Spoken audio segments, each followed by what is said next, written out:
Welcome to Wondrous Blessings channel. Discover in this video the ancient city of Ephesus in Turkey, a must-visit and a well-preserved archaeological site in the Mediterranean region. Wander through this stunning open-air museum that offers an immersive journey of the past Roman life. Marvel at the extraordinary display of engineering and architecture from ancient times. Thank you for subscribing the channel. Hit the bell button to notify you of a new released video. Give us a like, and thank you for sharing this video to your friends.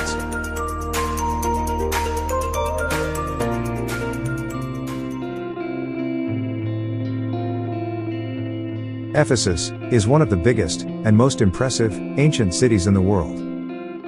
The remains of the city lie just 80 kilometers inland from the seaside city of Izmir and close to the towns of Selçuk and Sirens. Ephesus is one of Turkey's most significant ancient cities in terms of culture and history. The ancient city is added to the UNESCO World Heritage List in 2015. The ancient city was built in the 10th century BC by its mythical founder, Androclos, Prince of Athens. During his rule, the city began to prosper.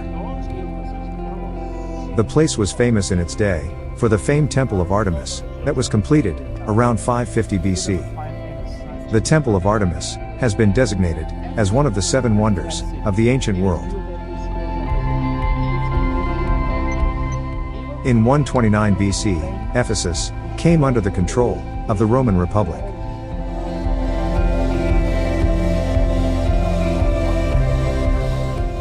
The empire continuously expanded its territories, and Turkey was also added to Rome's vast land. Ephesus became the capital of Asia Minor. The city came to full prominence under the Roman Empire. As the second most valuable city of the Roman Empire, Ephesus grew and progressed. The society was largely educated and rich. The properties were richly decorated and showed the good fortune of its people.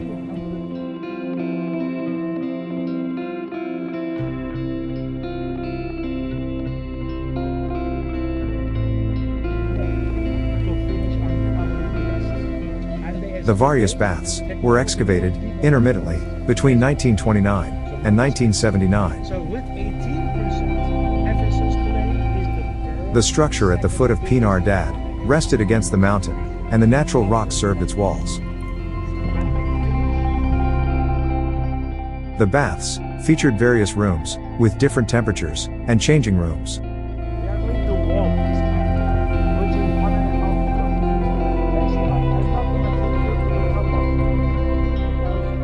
There were fountains, pools, gymnasium, and a large central hall for relaxation and socialization. The various baths were used as a venue for business transactions, political meetings, and social gatherings.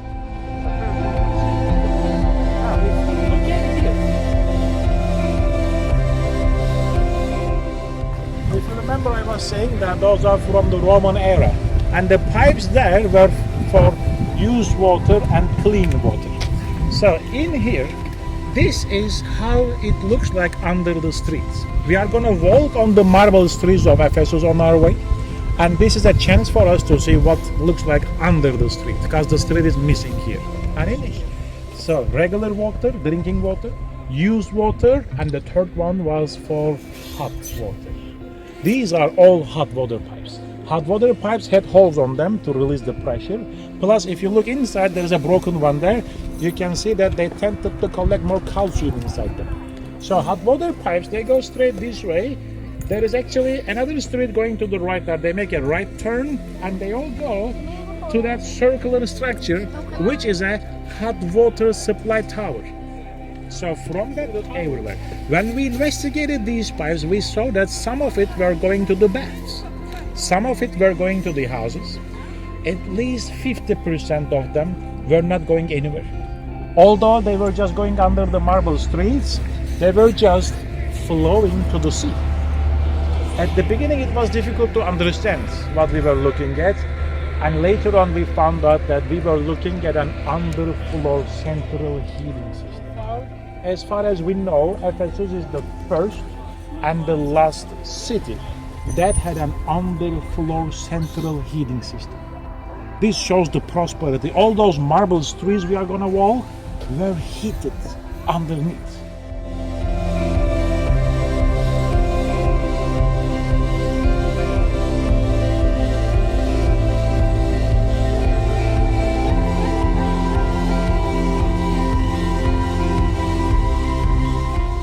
White marble, this is from Afyon. 8 hours driving to the east of here, on the land. Pink granite, this is from Egypt. This was coming from Karnak in Egypt.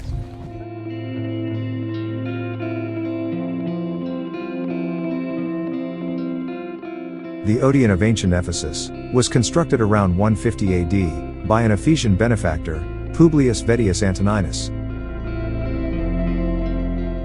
It is a small, semicircular theater that hosted political meetings, plays, concerts, social events, and theatrical performances. It can accommodate 1,500 spectators.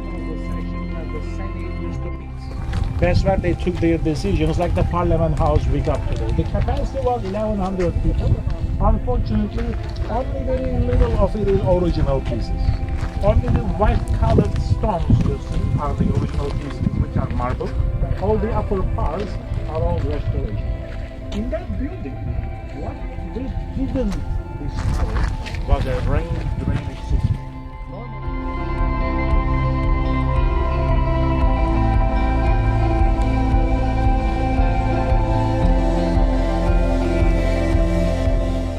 In the morning, that's where we were driving.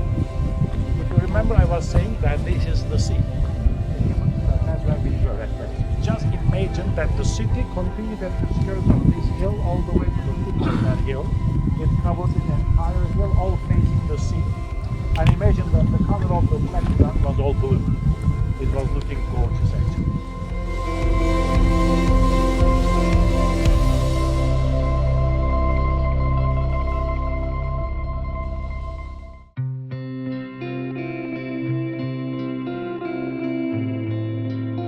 The Prytneon served as the city hall, or the official administrative building.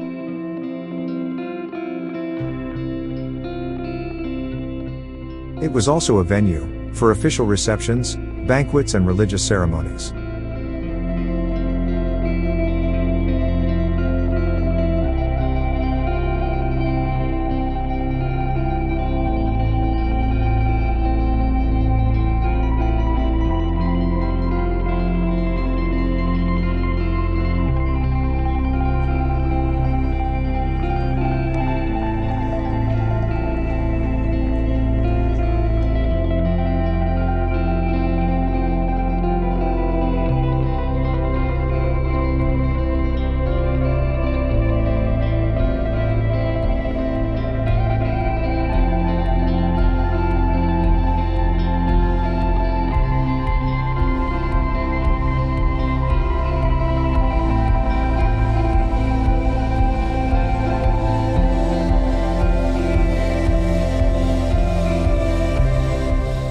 The Memmius Monument is a victory arch erected by Memmius family during 1st century AD in the Augustan period.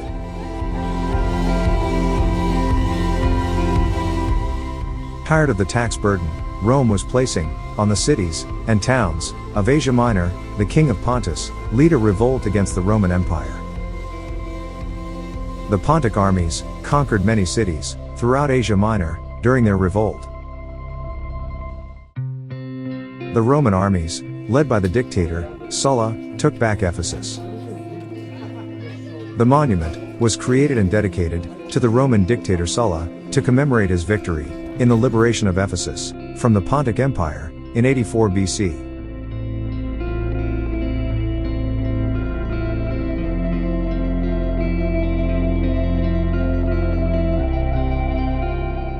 The Domitian Square was a center of commerce in ancient times. It would have been a busy area surrounded by temples, administrative buildings, agora, monuments and fountain.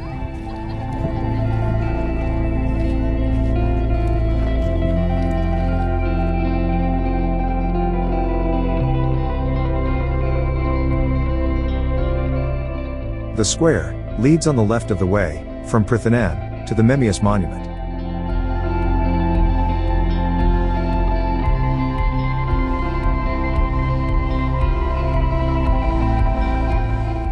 Caduceus, a symbol of peace, is the traditional symbol of Hermes, the messenger of the gods. In modern times, caduceus is used as a symbol of medicine.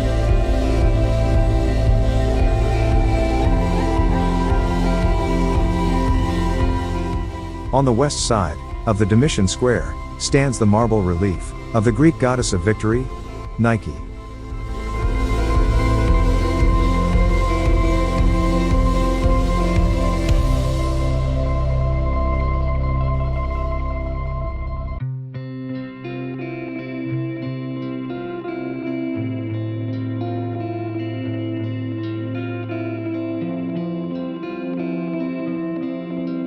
The Heracles Gate is located on Couretz Road. The gate separates uptown from downtown. It narrowed the access to the street, preventing the passage of vehicles. Thus the street became only as a pedestrian area. Only the two sides of the columns remain today. It was named Hercules Gate due to having a relief of Hercules on it. Hercules was the son of Zeus, the god of the gods. He is a hero and considered the epitome of masculinity.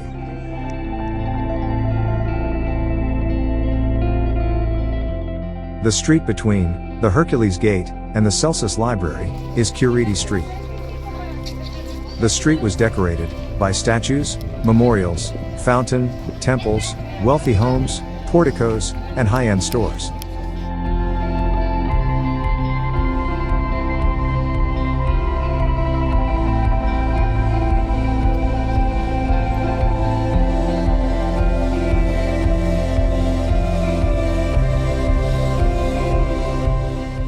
The headless marble statue of a doctor called Alexander is the only statue in Quiriti Street.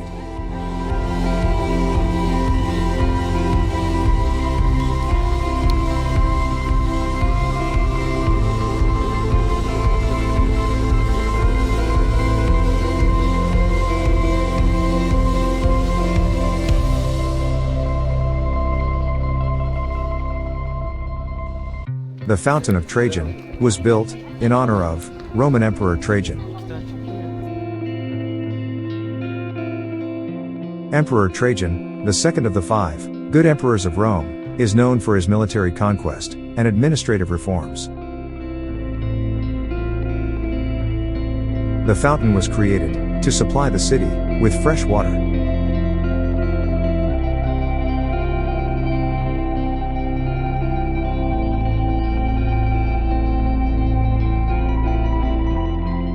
At Quiriti Street, there are mosaic paved footpaths.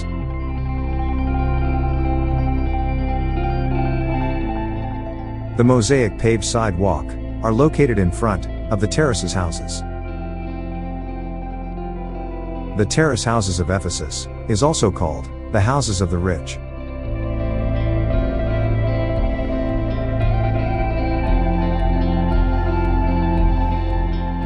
The Temple of Hadrian is one of the best preserved and most beautiful edifice in Quiriti Street.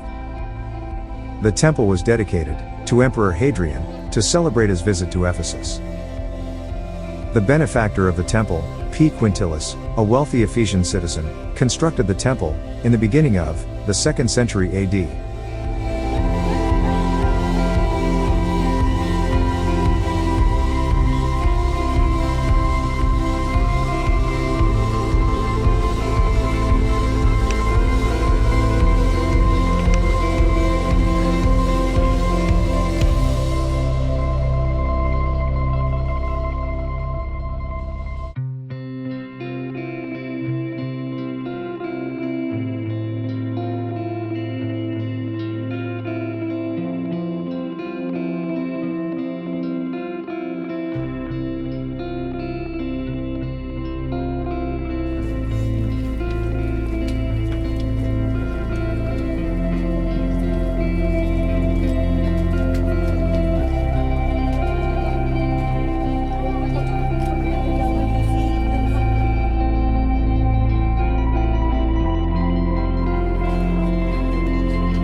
Latrines were a public toilet where men often sit for answering nature's call, and also to socialize for a while.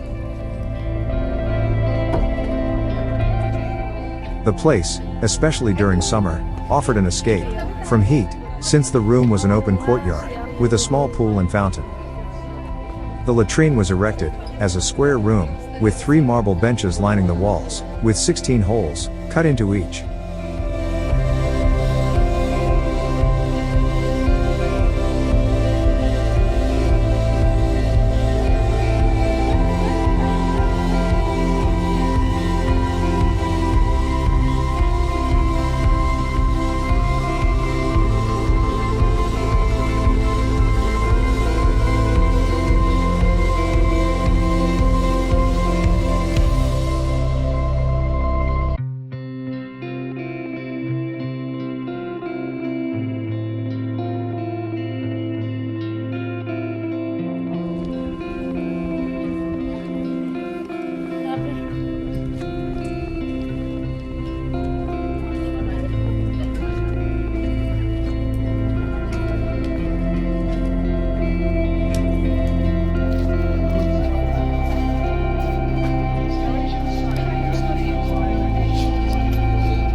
Library of Celsus is one of the most stunning structures of Ephesus.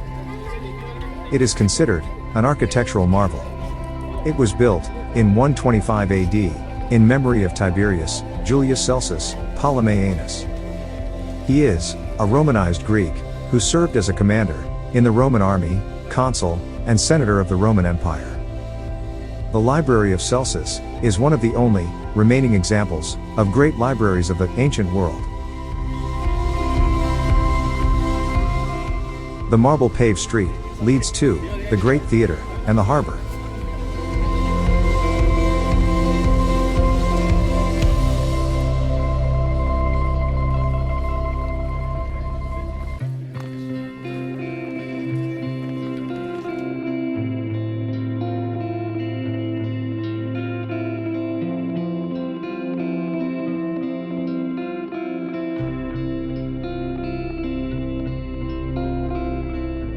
The Theater of Ephesus, the largest theater in Asia Minor, can accommodate an audience of 25,000 people.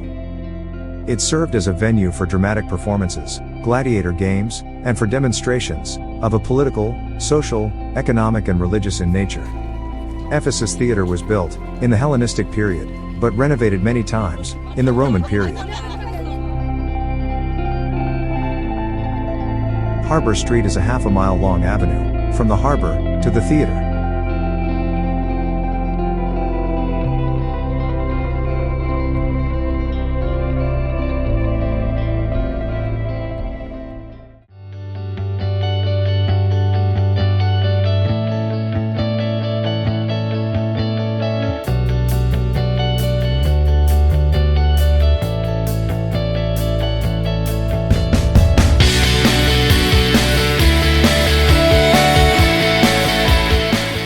Thank you for subscribing the channel.